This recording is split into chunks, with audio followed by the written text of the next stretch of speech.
so funny. Abigail is rehearsing ballet late at night in an empty theater. A gang of criminals is preparing to attack in the meantime. The sniper scales the roof while the hacker disables every security camera in Abigail's home. Unaware that there is a tracker beneath the car, Abigail's driver gets her on it as she exits the theater. The kidnappers start moving as soon as the car does. 3 of the crooks slip into Abigail's bedroom and hide behind the furniture when the hacker opens the doors to the house. The woman objects because she usually doesn't mess with children when she realizes they are going to kidnap them, but the others tell her to handle it. The thieves take advantage of Abigail's imminent arrival home and her subsequent bedtime to launch an assault. When a man tries to restrain her, Abigail stabs him in the hand with a pencil. The first man tries to punch her, but the woman stops him from hurting a child. The other man takes over and covers her mouth as he captures her. She then gives Abigail a sedative injection to put her to sleep. The other member of the team alerts those inside the house to the approaching car while they are waiting outside. The 3 quickly stuff Abigail into a bag and slip out a window as the sniper watches the approaching car. The alarms go off, forcing them to flee as they make their way across the garden to meet up with the sniper. Luckily, the final 2 offenders discover them just in time, allowing them to flee trouble-free. They blindfold Abigail and monitor her heart rate throughout the ride. The hacker tells the driver to take a different route as they approach a traffic jam, but the driver abruptly turns and hides the van behind a large truck. They eventually arrive at their destination, an old deserted mansion outside of the city. Lambert, the person who hired them, meets with them there. Lambert explains the guidelines to the group after handcuffing Abigail to a bed. They should refrain from acting inappropriately around one another and refrain from sharing names or backstories. They have to look after Abigail for 24 hours until her wealthy father sends the $50 million. While Lambert keeps the identity of the father a secret, he does take all the phones in order to stay off the radar. Lambert gives each team member a Rat Pack-inspired codename before departing. The group then starts indulging in every beverage in the house. Dean tries to guess everyone's backstory by acting intelligent, but he is unable to do so because Joey won't give him any of her candy. The others wager money to see if Joey can do better when she makes fun of him. She guesses all of them right by observing their personalities, outfits, and body language. Rickles is a former Marine sniper. Peter is a dim-witted mob enforcer. Frank used to be a detective. Dean is a sociopath driver, and Sammy, the hacker, is a wealthy guy who does this for fun. Frank concludes that Joey is a recovering addict in exchange. After checking on Abigail, Joey notices that the blindfold is too tight. Joey covers her face, removes the blindfold, and recuffs her hands in front after realizing the handcuffs are hurting her.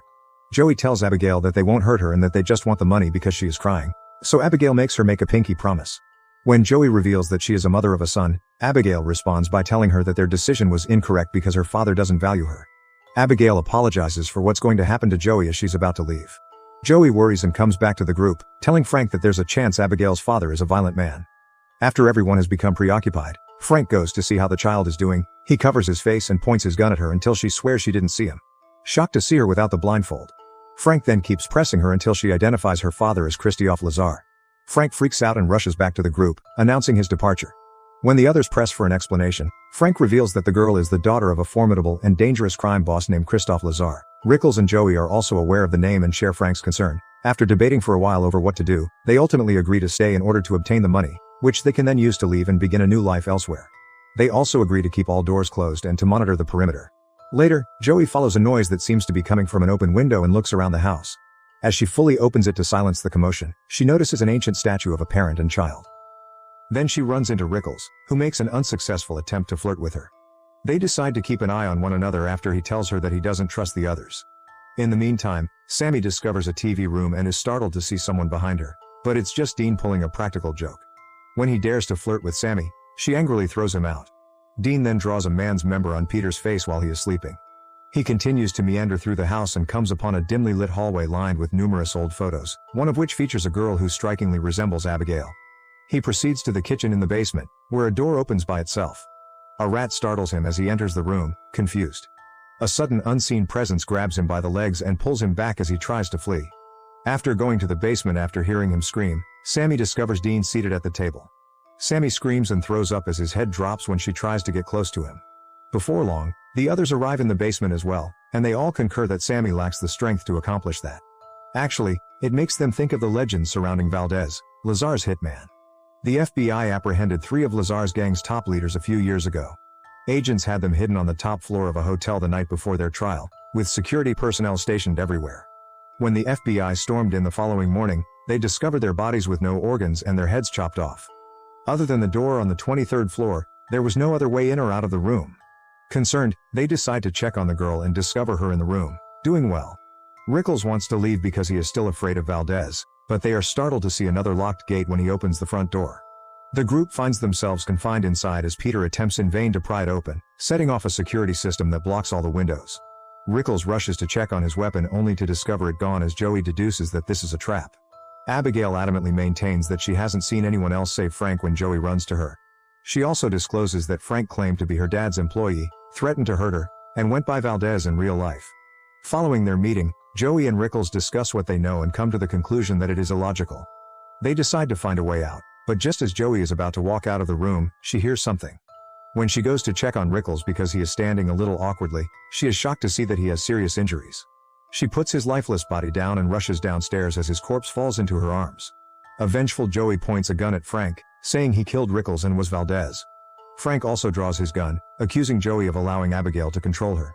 When he asks Peter to take action regarding Abigail, Peter enters the room and murders her. Joey shows up and swiftly takes his weapon away before he can fire.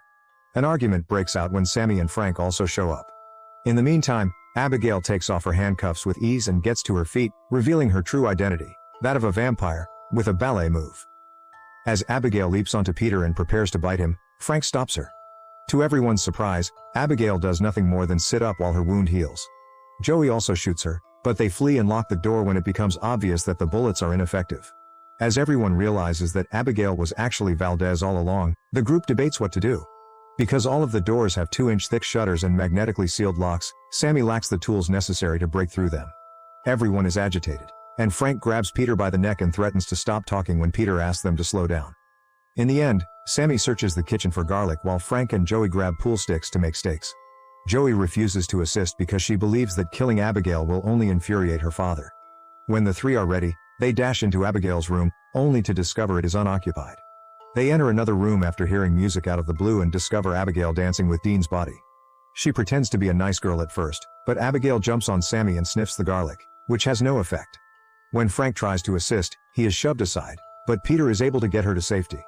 But Abigail tosses him to the ground with ease, removing the cross from his necklace and striking his chest with it to cause him to bleed, proving crosses have no effect on her either. Frank then tries to stab her from behind, but Abigail stops him in his tracks and stabs his leg. The three give up and head back downstairs, where Joey tends to their wounds. She reminds them that they still have an extra injection and that the injection did work when they abducted Abigail. They decide to part ways, with the stipulation that whoever locates the girl first has to notify Joey via their earpieces so she can give her a surprise with the syringe. A swarm of bats startle Sammy as she follows the unclean hallway as the group begins their search of the home. She screams when she discovers the pool she falls into is full of decaying corpses as a result of this. Worse, in order to escape, she has to crawl on them. In the meantime, Abigail catches Peter off guard, causing him to flee in terror and shut the door behind him. But Abigail smashes through the door and follows him, running as if she were a ballerina. While Peter is sprinting as quickly as he can, Frank opens a door and strikes him, sending him flying off the rail. Subsequently, Abigail pursues Frank, forcing him to descend the steps and then perching on him. Joey takes advantage of the opportunity to attempt an injection, but Abigail strikes her hand, causing the syringe to fly through a locked gate. Abigail bites her arm in retaliation after Sammy grabs her and pulls her away. After that, Abigail yanks Frank by the leg and takes off, but Peter tackles her out of the air and forces her to let go of Frank. While Joey finds the syringe and quickly gives Abigail the sedative, Peter restrains Abigail. The child calls Joey horrible names and makes some very serious threats before collapsing. Sammy panics, wondering if the bite will cause her to change. Abigail wakes up moments later, imprisoned in an elevator. Joey promises to let her leave if she tells them how to leave. Rather, Abigail admits that Lambert works for her and that she was the one who planned everything. Sammy began her career by stealing money from her wealthy parents' bank account and eventually went after a specific big fish. She even knows all of their real names and life stories. Peter stole from his crew while acting as a muscle for a criminal family. While working as a detective, Frank managed to infiltrate a specific crime family and ultimately came to enjoy living a life of illegality. After losing her job as an army medic due to her drug addiction, Joey left her son with his abusive father and started working as an underground doctor for some very sketchy characters. She once killed a gang member by mistake while attempting to extract a bullet. As it turns out, everyone in this place has done something bad for Lazar or his gang. Joey claims that Abigail kills her father's enemies in order to win his love. Since Abigail enjoys playing with her food, she didn't kill them right away when they got there. She promises to let 2 of them live if they let her go. If you let me out, I'll let 2 of you live. Which 2? It's a surprise. Fuck this, let's just kill her now. My offer just expired. Now only let 1 of you live. Whoever lets me out. An enraged Abigail modifies Frank's offer to kill her, saying she will only save the person who manages to free her. Peter draws his gun rapidly, and Joey follows suit as she and Frank clarify that Abigail is lying. Joey shoots Peter because he continues to attempt to free her. After that, everyone departs save for Frank, who offers to stay behind as security. Frank promises to let her go if she can show him how to leave the house after everyone has left. He needs to pull Agatha Christie's book in the library, according to Abigail, in order to reveal a secret door. Abigail easily breaks the door to push Frank. She then dances toward him.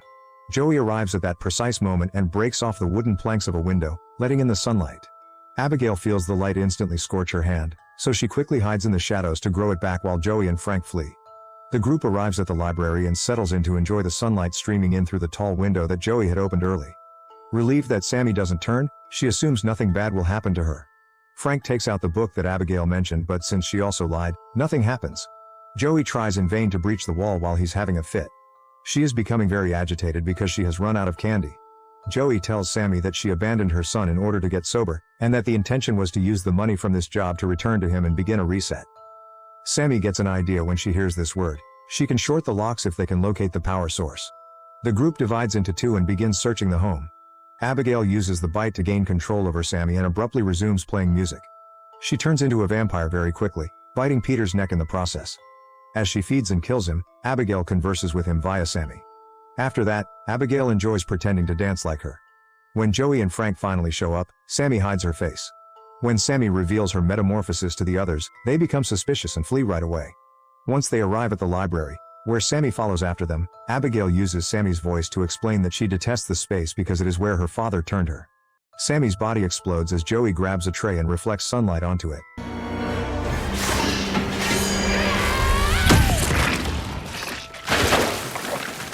Joey and Frank decide to go through the secret door even though they believe it to be a trap when it opens at that precise moment. They discover Lambert, another vampire, and the mansion's control after passing through a corridor. While he tells Joey everything, Lambert grabs her by the neck. When Abigail learned that he had assisted Frank in breaking into the gang 2 years prior, she turned him in. He only brings her father's enemies here so she can play, even though she also threatened his family. He's already informed Lazar of the circumstance and is en route to the mansion. Lambert offers to turn Frank if he promises to help because he wants to kill both Abigail and her father. When Frank gives his approval, Lambert bites Frank and knocks Joey out. After Lambert forces Frank to drink his blood, Joey wakes up to witness Frank's agonizing vamp transformation.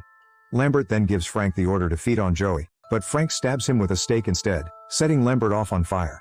Abigail tries to attack at that precise moment, but Frank overcomes her and takes her blood. Joey takes advantage of the opportunity to get to the control panel, where she turns off the security features and gets her phone back. However, the exit is locked when she dashes down the hidden hallway. As Frank concludes his feeding on Abigail and discards her body, Joey gives her son a call and places a moving message on his voicemail.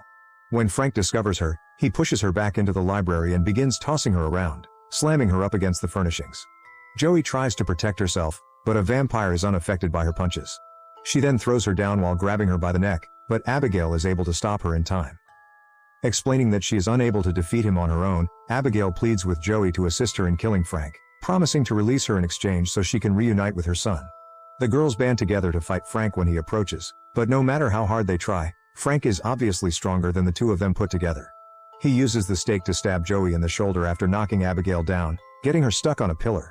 After that, he resumes his fight with Abigail, biting her while she raises her pinky to remind Joey of their agreement.